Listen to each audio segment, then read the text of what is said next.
To have a discussion connecting with our ancestors. What are some of the experience we've gained in connecting with ancestors? And with my experience, I would say it's not all that huge, but it's bigger. In the sense that when I was growing up, I was brought up from a Christian home until age 17, 18, where I realized that no, where I'm going is not the right path for me. So I have to switch to my father's side. And my father's side, that is what they do, real African spirituality. They are into it. So I decided to go there. And the first point of call is to uh, do a prayer of regret for my ancestors to forgive me, because when I was in Christianity, all my prayers was just to insult my ancestors. They are nobody, they are blah blah blah. So if I want today, I think I have a change of mind and I'm coming back to them, then they need to do a prayer for me to accept you. Yeah. Okay. So because I've been praying against them all the time. They are evil. They are the ones that are making things are not happening in my life. So now that I want them to help me, I've seen the truth. Okay, so my family have to do a prayer, an apology prayer. Should we say cleansing? Yeah, Okay. Yeah, we'll do cleansing and prayer as well. So I have to speak that what I did when I was a religious person, I didn't know. So I did a prayer, and from there they showed me how I can be able to connect with them. So that was my starting point. If you say you've connected or you come back to your roots or ancestors, well, it's a good thing, because everybody needs to get connected to his or her ancestors, because they are there before we came. Even they are there before, if we should say, Christianity came.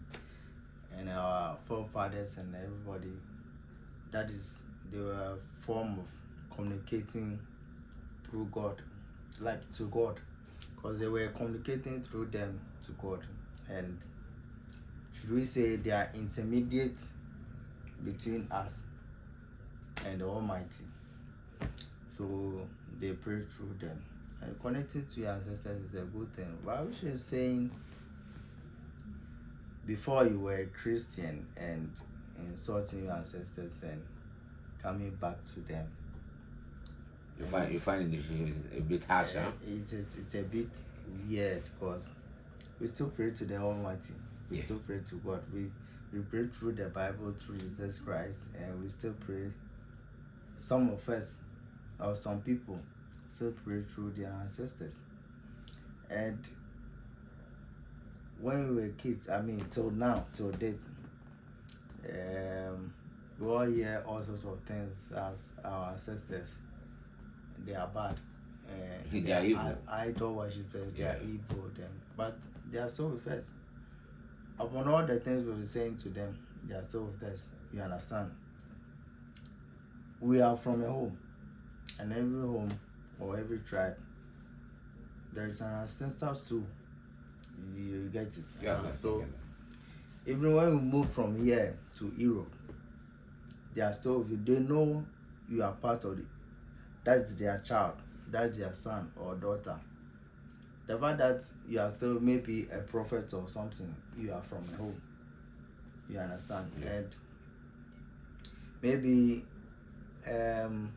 our forefathers didn't let us know, maybe because we were kids or something. Some of us, we didn't have the opportunity for them to let us know that although you can go your way, be a Christian or a Muslim or so, you can go, but you need to know you are from a home or a tribe. That is when you are going to get married. Even your pastor will tell you, go home. Go and talk to your people at home before. Whether they accept the marriage, they will not accept, or maybe how they also add their blessings to the marriage or not, you still have to go home. Take it funeral per se. You cannot bury without your family member. Yes, of course. Yeah.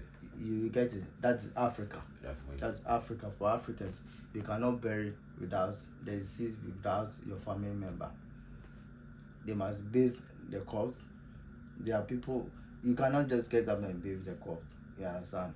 The other rituals you should be doing. And there are people in the family which are meant for doing that, specifically for doing that. And all these things get connected to our ancestors. You understand? That's what I'm saying, that they are always with us. You understand? And they are closer to us, but we don't see, we don't know. And as for now, getting to know how to get close to them or how to relate to them is the issue now. I'm speaking now as an ordinary person, a layman on the street. How do I get or connected to my ancestors? That's another question. You see, but for you who have realized where you're coming from and you've gone to them, I mean, communication to them is a good thing, and some people would love to know more. So, as I said, if you are from a different religion, the doctrine there tells you your ancestors are evil, 100%, and they worship the devil. Meanwhile, I've not seen the devil before. You get it? So it's just like you and your dad, your family, your dad, and all of a sudden you say no, you are moving out from the house. Okay, now that you've gone out and things are not working, you want to come back home. You need to ask for forgiveness from your father, like the prodigal son in the Bible. Yeah. So what we understand is that no matter what, you cannot just wake up and say, I'm praying to my ancestors. You've done them wrong. Even if you've not prayed against them, you've neglected them for so long. So at least you need to have that vibration and ask for forgiveness. That should be your first prayer.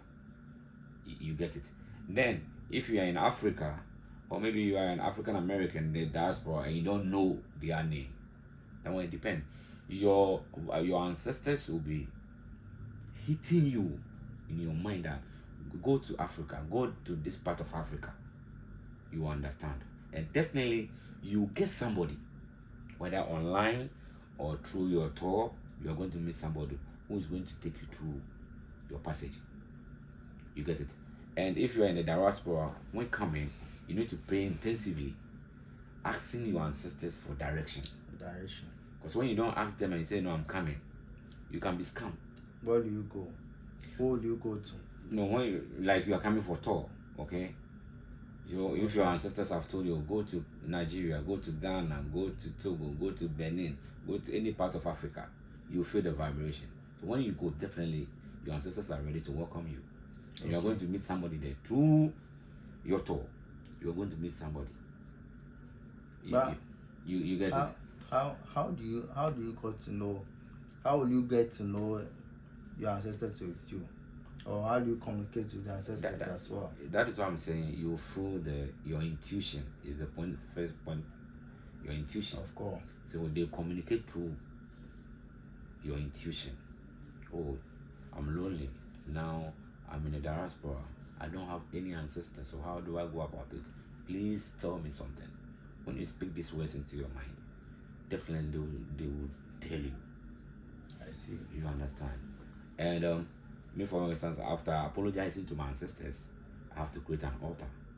Okay. Yeah, that's sacred place that I can have a communication with them. So after creating the altar, I have images of all those ancestors that I want to call.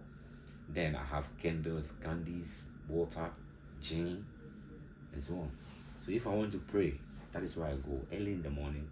I pray and ask of their guidance, what they have for me. So as time goes on, I was